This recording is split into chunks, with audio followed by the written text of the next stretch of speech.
نقول بسم الله ونفوت فوتتنا. أهم مكون بالزربيان هو البصل.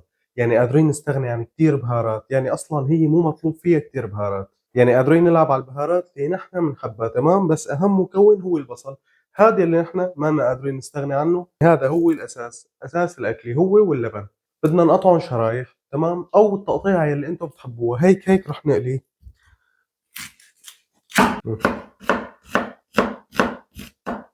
لا، إذا قطعناهم شرايح بيطلعوا مقرمشين أكثر.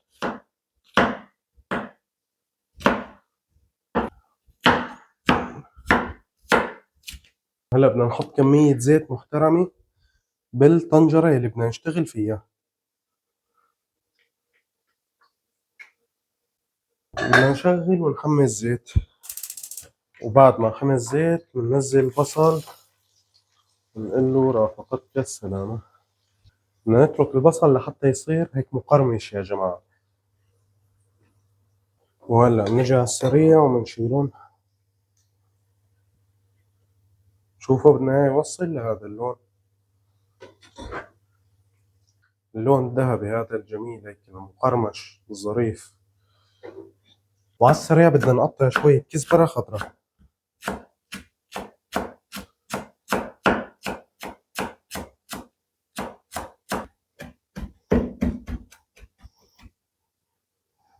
هيك أمورها تمام. وبدنا كم حبة بطاطا حسب الرغبة، يعني أنا عندي هدول بدي أقطعهم، يعني الحبة مثلا مثل هي هيك بدي أقطعه قطعة كبيرة تمام، هيك بهذا الحجم. هلا بالزربيان بيحطوا البطاطا هي الناعمة الصغيرة، بيحطوا البطاطاية مثل ما هي، هي البطاطاية المدورة هيك كثير صغيرة تمام، هي اللي بيحطوها. متوفرة عندكم بيكون كثير تمام، مو متوفرة عادي ساووا مثلين.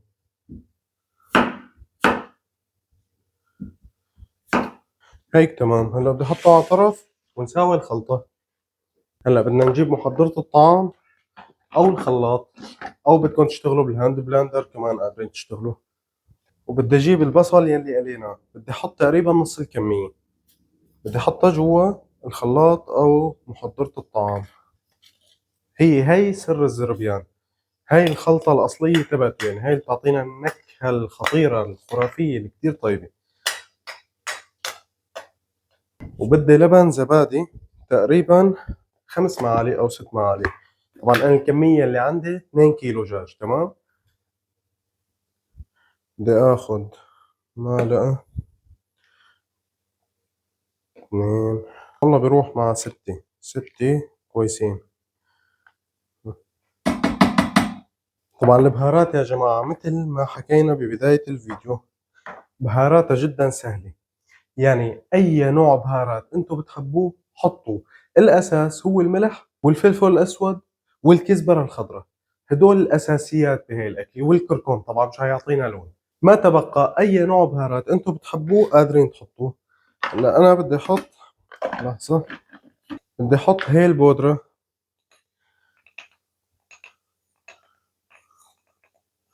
معلقة صغيرة، قرفة، قرفة ناعمة كمان معلقة صغيرة،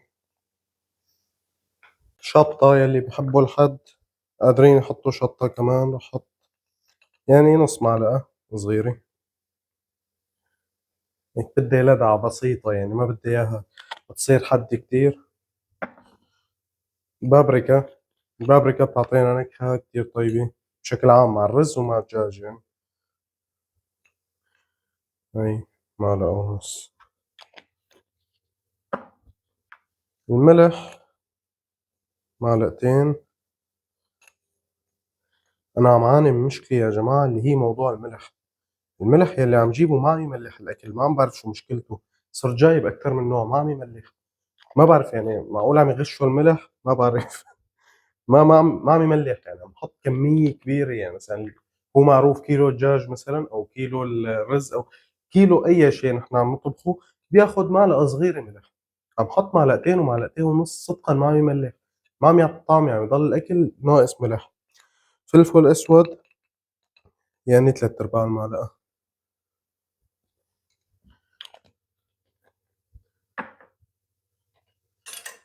وهلا الكزبرة الخضراء بدي آخد منها شوي، وحطهم وهلأ بنسكر عليها وبنضربهم كتير منيح. أنا كنت عم قلكن أهم المكونات هي الكركم، أنا نسيت حط كركم. أنا عم بتطلع على اللون ناقصه شي ناقصه شي ما عم بعرف شو هو. تذكرت أنا قلتلكوا على الكركم وأنا ما حطيت. هيك أموره تمام. هذا القوام اللي بدنا إياه. طيب يا جماعة، هلا بالنسبة للدجاج بدنا نستخدم دجاج منزوع جلد تماما.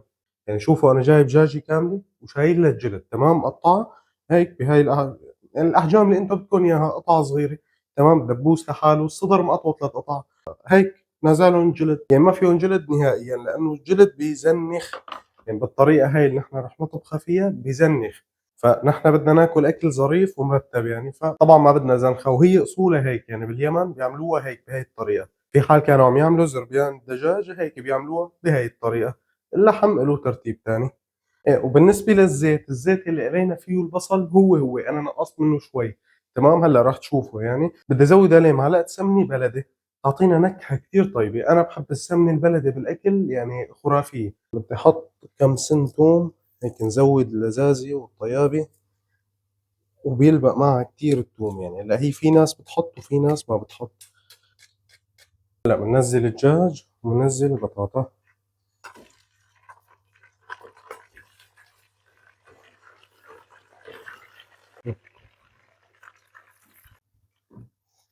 نحاول نخليهم يتحمروا.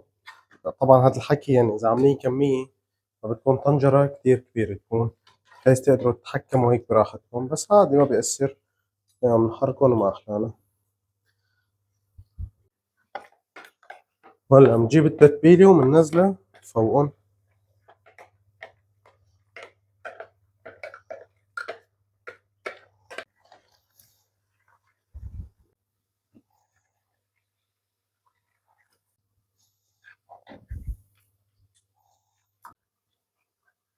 وهلا يا حبايب بدي انزل فوقهم أقل من كاسة مي، يعني تقريبا 3/4 الكاسة. حطيناها بمخدرة الطعام لأنه لسه في بقايا من الصلصة. هلا يا جماعة الخير بدي سكر عليهم واتركهم يعني ساعة إلا ربع ساعة إلا 10 دقايق، مو أكتر من هيك. بيكون الدجاج اهترى والبطاطا اهترت والأمور عال العال.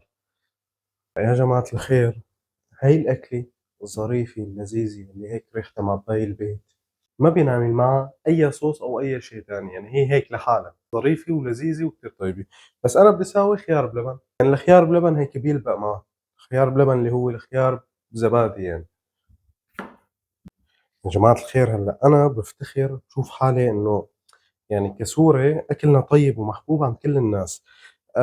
بس صدقا المطبخ اليمني بالأكلات اللي فيها رز اللي هي المندي والكبسة والزربيان وهالأكلات هي ما حدا بيتفوق عليهم.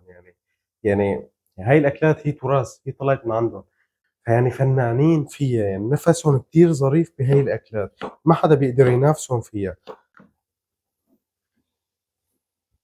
سريع بنجيب علبة اللبن.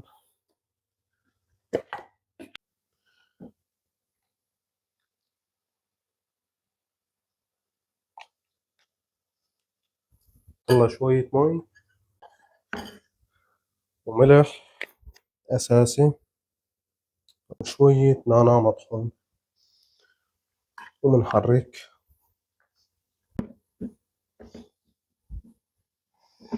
ولا على البراد لبين ما يستووا الأكلات.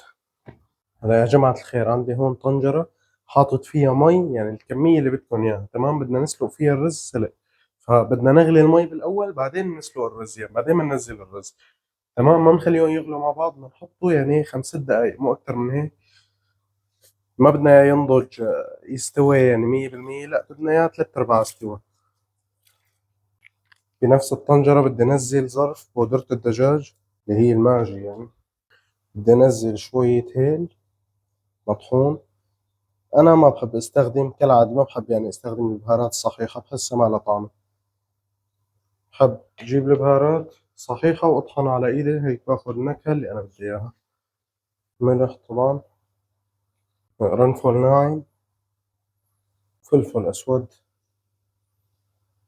هلا الرز هيك تمام، حاجته له 6 دقايق طبعا مثل ما حكينا، نزلناه على مي عم تغلي تمام. ورز الكبسة رز البسمتي ما بينقع بينغسل بس تمام. نزلناه على مي عم تغلي و6 دقايق بكفي. راح نصفيه من المي وبعدين بننزله فوق الدجاج، بس كان مضى عليه 3/4 ساعة تمام. هلا بنفتح الدجاج. اوه، وصلت الريحة لعندكم ولا لا؟ يا جماعة الريحة خطيرة، ريحة رهيبة كتير طيبة، كتير ريحة ظريفة يعني بتغري في القلب. بننزل الرز بهاي الطريقة.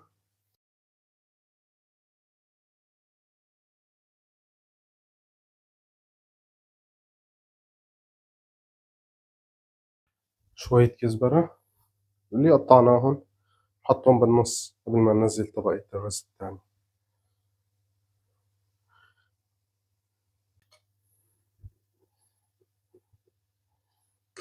نفردهم هيك. بصل على الوش. ولا يا جماعة الخير بدنا نحطها، رح أنا أقلع على راس تاني أصغر، وبدنا نحطها على أقل حرارة تمام. أوطى شي أقل شي نتركها هيك يعني 18 دقيقة 20 دقيقة، مو أكتر من هيك، تكون الأمور تمام وعال العال. طبعا بنغطيها. والآن صارت جاهزة.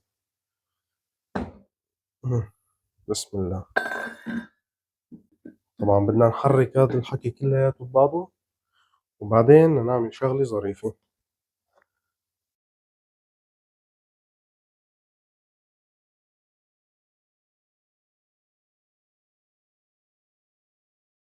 وهلا يا حبايب بدنا ندخنه، فبدي أجيب سلوفاني قصدير، حطها هيك بالنص، نحط فيها شوية زيت، الفحمة تبعتنا على السريع.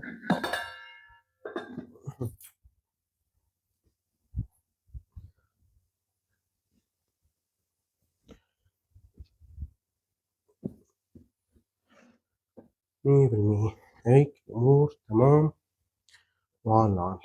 نتركها 5 دقايق تتدخن من قلبها يعني. وهلا بنكشف على الرزق وبنشوف شو الترتيب. والله الريحة هي هيك بس تشيلوا الغطا ويطلع هذا البخار هيك يضرب، روايح بتجنن. فحمي خلصت مهمتها. شوفوا شوفوا يا جماعة، شوفوا رايحة عنيفة يعني. هلا العظم فاصل عن اللحم.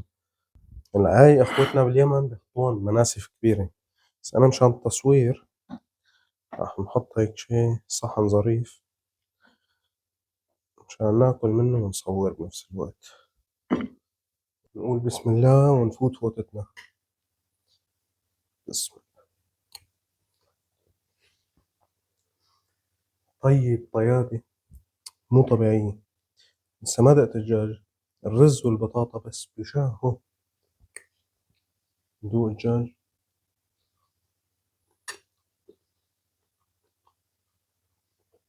نقهات صدر وطري طراوي مو طبيعيين.